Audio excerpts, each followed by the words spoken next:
तो कमर्शियल में एक तो है कि ऑप्शन बहुत कम मिलता है कस्टमर को, 1 2 3 4, ज़्यादा से ज़्यादा 4 से 5। रेसिडेंशियल में कितना ऑप्शन है? 50-60। रेशियो कितना बढ़ जाता है? 10-15 गुना ज़्यादा। समझ में आ रहा है? एक तो ये, दूसरा डिसीजन ये है कि भाई मेरी उसमें बीवी को, बच्चे को, भाई को, चाचा को लाने की जरूरत नहीं है। जो मेन बंदा जिसको दुकान खोलना है, जिसको घर चलाना है, जिसको इन्वेस्टमेंट करना है, उसका डिसीजन हो गया, बात खत्म। बीवी तो देखने भी नहीं जाती कि तू किधर ऑफिस ले रहा है, तू किधर घर ले रहा है, तू कौन सा स्टाफ रखा है, तू किसके साथ काम कर रहा है, नहीं कर रहा है। बीवी बच्चे देखने जाते हैं क्या? समझ में आ रहा है? बस यही साइकोलॉजी है जिसके वजह से कमर्शियल कन्वर्ट करना बहुत आसान हो जाता है। अच्छा, ये तो और कुछ पॉजिटिव इसके चीजें?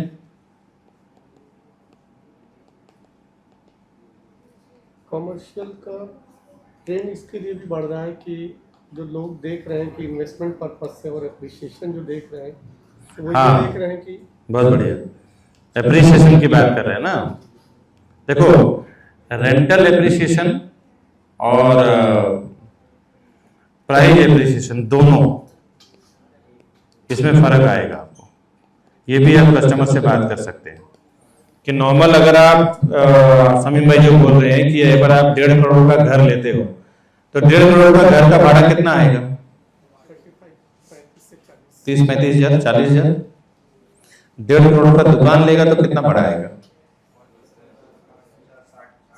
60 से 70। फर्क मालूम पड़ रहा है?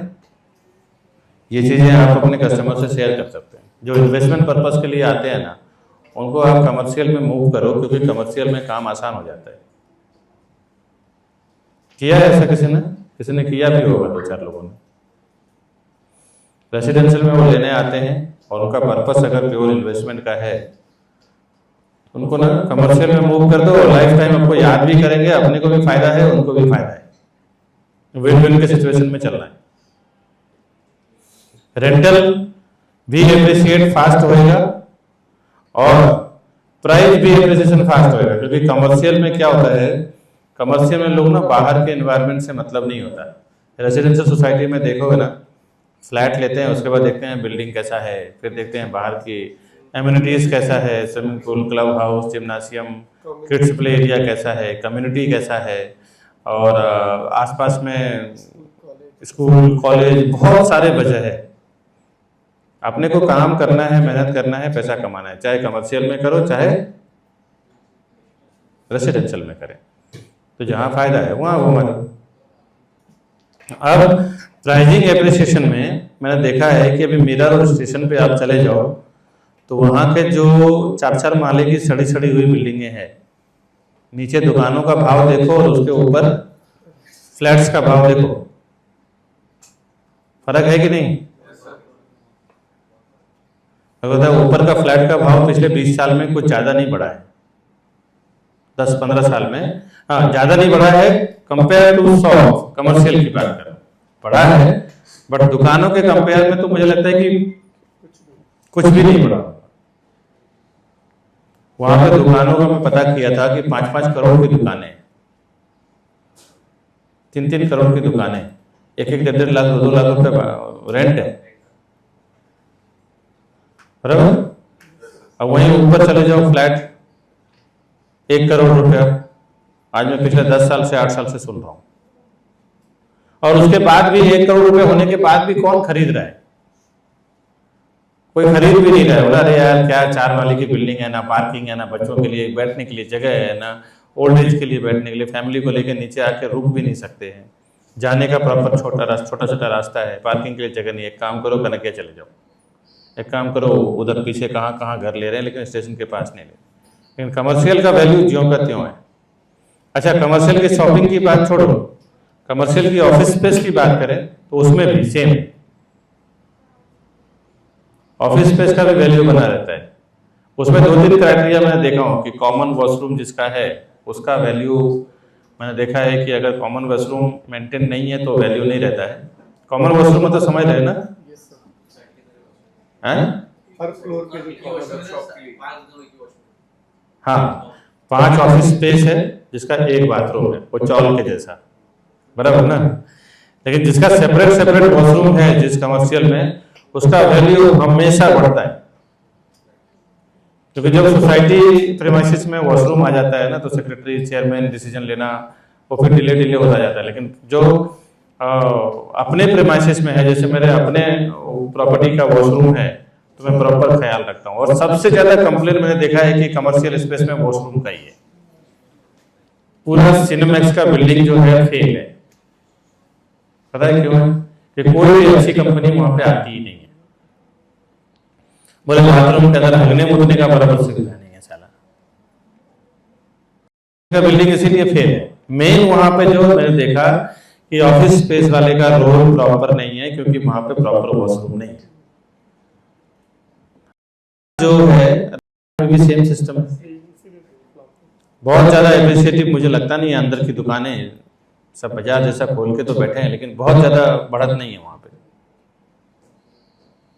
तो जिसका 2-3 चीजें ध्यान दो कि जिसका कमर्शियल ऑफिस है, बिल्डिंग है, और पर्सनल उसका जो प्रॉपर्टी में ही, प्रॉपर्टी प्रीमाइसेस में ही वॉशरूम है, वो प्रॉपर्टी पे ज्यादा आप जोर दे सकते हैं।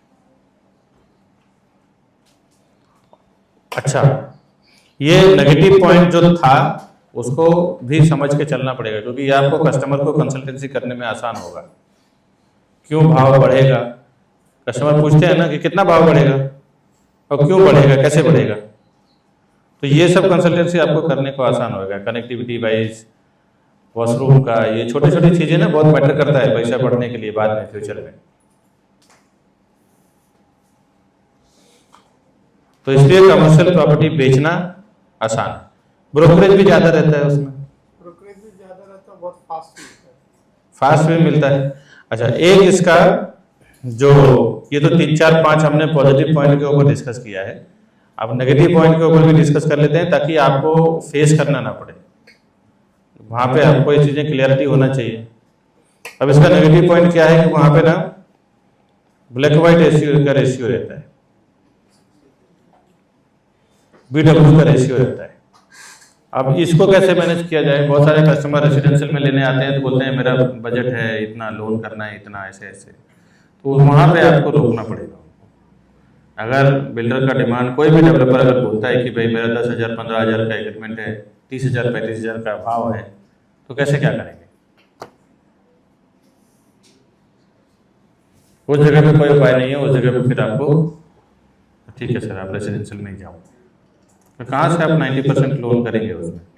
या फिर दूसरा एक रास्ता ये है कि आप फिर छोटे प्रॉपर्टी में कन्वर्ट कर सकते हैं उसको। कमर्शियल सर बिजनेसमैन के लिए सूट करता है। नहीं, मैं तो कई लोग ऐसे हैं जो फ्लैट में इन्वेस्टमेंट करने आए थे, मैंने दुकान में घुमा दिया उनको। इन्वेस्टर, बिजनेसमैन और सेल्फ सर्विस वाले का यहाँ पॉइंट ही नहीं है। पॉइंट है यहाँ पे माइंडसेट इन्वेस्टमेंट का होना चाहिए।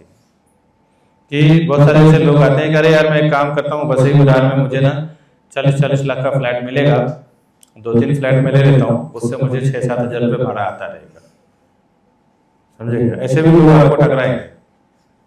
तो उनको आप बोलो ना कि सर कहाँ आप बसई बाजार में इन्वेस्टमेंट करना है तो दुकान ले लो, बसई बाजार में ही ले लो, लेकिन दुकान ले लो। मिरावल वाला है, मिरावल में बहुत सारे लोग आते हैं ऐसे कि मैं फ्लैट लेना चाहता हूँ, अच्छा रेंट मिलेगा। करना क्या है? रेंट ही खाना है ना उसको। वो बसे, अगर वो बोरीवली में घर है, अंधेरी में घर है, इधर रहने आने वाला तो है नहीं, उनको भी आप मूव कर सकते हैं कमर्शियल में। और क्या इसका पॉजिटिव पॉइंट है? कोई दूसरा बताए? किसी के दिमाग में कुछ नहीं कमर्शियल का? कमर्शियल का सर जो ऑलरेडी पोजीशन में है उनका रेट काफ़ी ज़्यादा है, और अंडर कंस्ट्रक्शन में काफ़ी डिफरेंस। मतलब आप कह रहे हैं कि अंडर कंस्ट्रक्शन में लेना बेहतर है?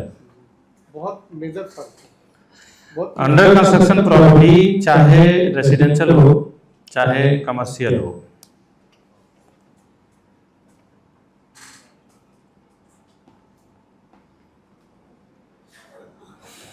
दोनों ही बेचना आसान है। समझ में आ रहा है? अब ये बात मैं जो बोल रहा हूँ ना, ये बात अभी आप तक कन्वे हुआ है नहीं हुआ है, लेकिन ये बात ध्यान से समझना मैं क्यों बोल रहा हूँ, क्योंकि मैंने बहुत बढ़िया एक्सपीरियंस किया है इसमें कि क्यों आसान। अभी आप ready to move resale property या रेडी टू मूव प्रॉपर्टी लेने जाते हैं ना, सब लोग हमारे साथ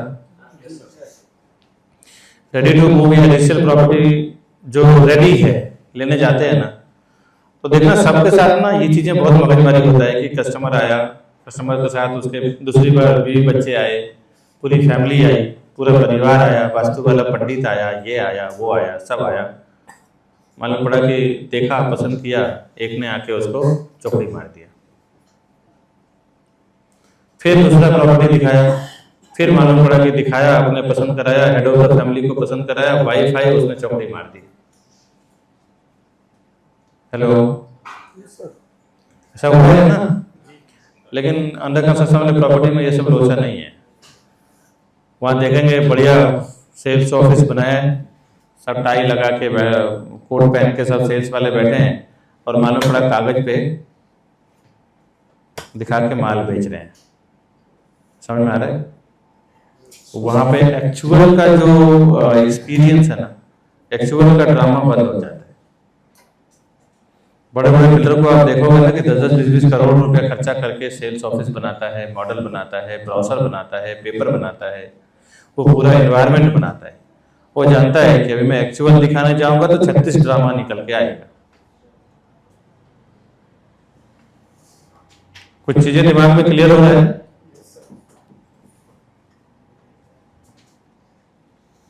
अच्छा, एक चीज और करते हैं वो लोग अंडर कंस्ट्रक्शन में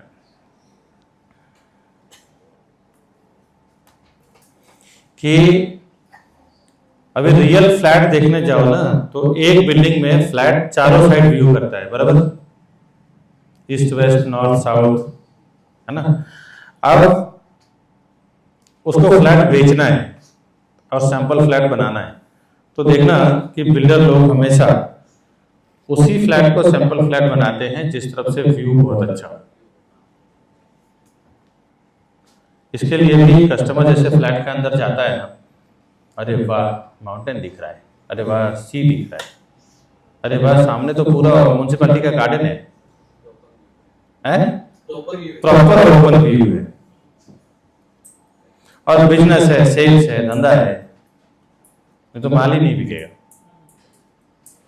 कई बार तो आपको ऐसा भी अंडर कंस्ट्रक्शन प्रॉपर्टी में देखने को मिलेगा कि प्रॉपर्टी में चारों साइड काम चल रहा है, लेकिन कस्टमर को जहां से लेके जाया जा रहा है वहां से आप गाड़ी से उतरो, बस से, रिक्शे से, या अपनी गाड़ी से, या किसी की गाड़ी से, जैसे कस्टमर उतरता है और तुरंत ऐसे रास्ते में उसको लेके जाते हैं जहां दोनों साइड पोस्टर लगा हुआ है, सिर्फ बाहर का व्यू ढका हुआ है, कुछ मालूम ही नहीं, और सीधे वो पोस्टर के अंदर से गली से लेके जाएंगे, लिफ्ट में लेके जाएंगे और सीधा सेल्स ऑफिस में जाके बिठाएंगे।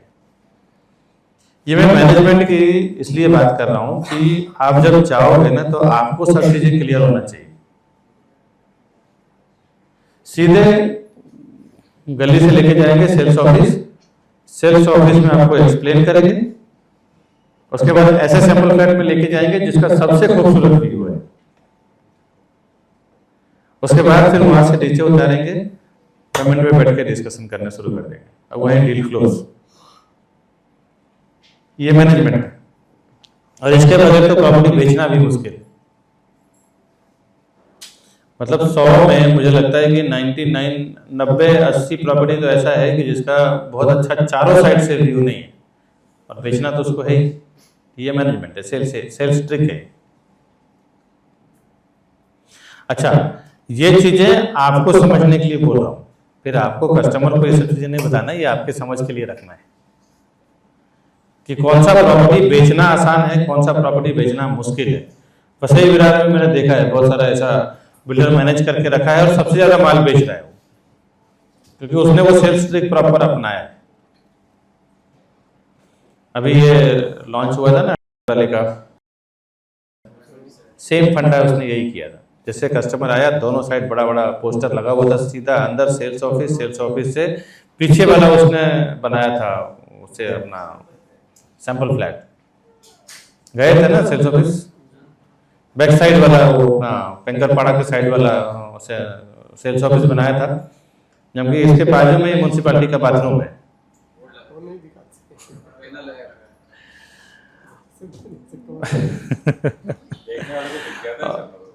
ठीक है, 100 में 10 को दिख जाएगा, 90 तो यार, काम हो रहा है। और 90 तो लेंगे ही लेंगे। कितने कस्टमर ने बाद में फोन किया कि सर हमको डील हो गया, रजिस्ट्रेशन हो गया, सब हो गया, उसके बाद उन्होंने फोन किया कि अब मुझे वो प्रॉपर्टी निकालना है, क्योंकि वहाँ पे जो आसपास का एनवायरनमेंट है ना, मुझे पता ही नहीं चला, अभी मुझे रीसेल में उसको बेचना है, उसका भाव कुछ आने वाला है नहीं। कम से कम 4-5 कस्टमर तो मेरे पास आए हैं, तो बाकी को तो अंदाजा लगाओ कि मार्केट में कितने कस्टमर पहुंचे होंगे। 5-6 कस्टमर तो मेरे पास आए। तो इस तरह का जो बिल्डर एनवायरनमेंट बना के रख रहा है ना, उसके साथ आपको काम करना है। वहां पे क्या होगा मालूम है, आपका मेहनत खराब नहीं होगा। हेलो, अभी मेहनत वेस्ट होता है ना, जो कस्टमर, जो बिल्डर ने एनवायरनमेंट बना के नहीं रखा है, सर्वे करने जाते हैं तो सर्वे में यही सब देखना है।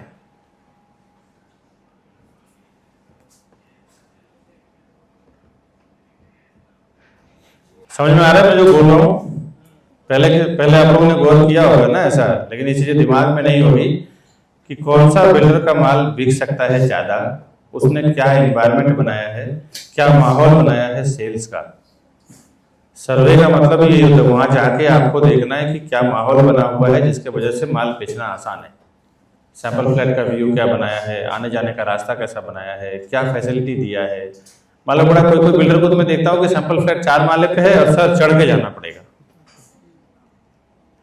कस्टमर तो 50% तो वही नेगेटिव हो जाता है। तो मीरा रोड में चढ़ के जाना पड़ेगा। गया तो नेगेटिव, ऑफिस में पूरा माहौल बन जाता है जैसे सिंपल का डिमांड करता है। और गिन चुन के उसका 2 प्रोजेक्ट है, एक प्रोजेक्ट है वही वो बेच रहा है 4 साल से। ना सर, जो एक्चुअल फ्लैट है उसके विंडो से गटर दिखता है, तो बड़ी बात है, कस्टमर को लेके नहीं जाते सैंपल दिखाने है। होती दूसरी बात होती है नहीं, मेरी बात के ऊपर बात नहीं। अब कोई भी बिल्डर हो, कोई भी कॉम्प्लेक्स में बात बता रहा हूँ कि ये चीजें जो है ना, अब एक चीज और कमर्शियल के लिए आप लोग के दिमाग में डाल दूं। पता नहीं मेरे वीडियो आपने देखा होगा कमर्शियल का, तो उसमें शायद पता भी चला होगा, अगर जिनको पता नहीं है बता दूं। ये जो लाइन मैंने लिखा है ना, ये कमर्शियल का ना मोस्ट इम्पोर्टेंट लाइन है दुकानों के लिए, कि दुकानें जितनी बिकती है ना, सब एक बार याद रखना कि कुछ दुकानें आप देखेंगे कि बिल्डर जो बनाता है नीचे से कम 8 सीढ़ी लगा देता है और उसके ऊपर फिर दुकानें बनाता है, और वो सारी की सारी दुकानें फ्लॉप हो जाती है। जहां पे भी दुकान हाइट पे बनाया गया है, हर जगह दुकान फ्लॉप है। कम से कम मैं तो अभी तक मीरा रोड से लेकर बॉम्बे तक 100 ऐसा देख चुका हूँ लोकेशन की दुकानें वहां पे फ्लॉप है। बिल्डिंग मालूम है? Yes sir. देखे ना, वहां पे कोई दुकान ज्यादा सक्सेसफुल नहीं है। और इसी के अपोजिट दुकान देख लो, के आसपास का एरिया देख लो, 2 बिल्डिंग है, कुछ खास सक्सेस नहीं है। बैंक चल रहा है और आगे देखो तो दुकानें हर 6 महीने में चेंज होता रहता है। तो कभी भी इन्वेस्टमेंट करवाओ ना, तो ये देखो कि रोड से ज्यादा मतलब हाई लेवल पे होना चाहिए। अगर आदमी गाड़ी में जा रहा है या पैदल जा रहा है, तो उसके आंखों के लेवल पे दुकान होना चाहिए। हर जगह सक्सेस हो जाता है, छोटे छोटे गलियों में दुकान सफल हो जाता है अगर वो इस लेवल पे रखते हैं। अब दुकान दिखेगा, दुकान क्यों है? दिखने की चीज है, बोर्ड दिखने की चीज है। अब दिखेगा नहीं तो दुकान चलेगा ही क्या? समझ में आ रहा है ना? तो कस्टमर को अगर दुकान में इन्वेस्टमेंट कराओ ना, तो अगर कहीं वो ऐसा 7-8 4-5 स्टेप के, कम से कम 7-8 स्टेप के ऊपर अगर वो दुकान ले रहे हैं, तो वहाँ पे ये पॉइंट आप बोलो कि सर आप इतने हाइट पे दुकानें ले रहे हो। बहुत सारे इन्वेस्टर में देखा हूँ, बहुत सारे कस्टमर देखा हूँ कि वो जाके फंस जाते हैं। चिकना चौकड़ा टाइल्स वाइल्स टीडी वीडी देखते हैं तो बहुत खुश हो जाते हैं, उनको पता नहीं होता दुकान चलेगा कि नहीं चलेगा। और दुकान चलेगा ही नहीं तो भाव कैसे बढ़ेगा, भाड़े पे भी नहीं जाएगा, भाव भी नहीं बढ़ेगा, आने वाले टाइम में नुकसान हो जाता है। जो लोग प्लेयर लोग हैं उनकी बात अलग है, जो तो लेंगे ही नहीं, लेते ही नहीं। इतना बड़ा लोहा है, इतना बड़ा बादवा है, इतना बड़ा कलपतरू है, कभी भी इनके दुकान मैंने देखा ही नहीं कि 2 स्टेप से ऊपर हो। समझ में आ रहा है? आई लेवल पे होना चाहिए उसका दुकान, 1-2 स्टेप बस। ये सब आसान करेगा आपको कमर्शियल बेचने के लिए। ठीक है, अब आते हैं इसके पहले जो हम डिस्कशन कर रहे थे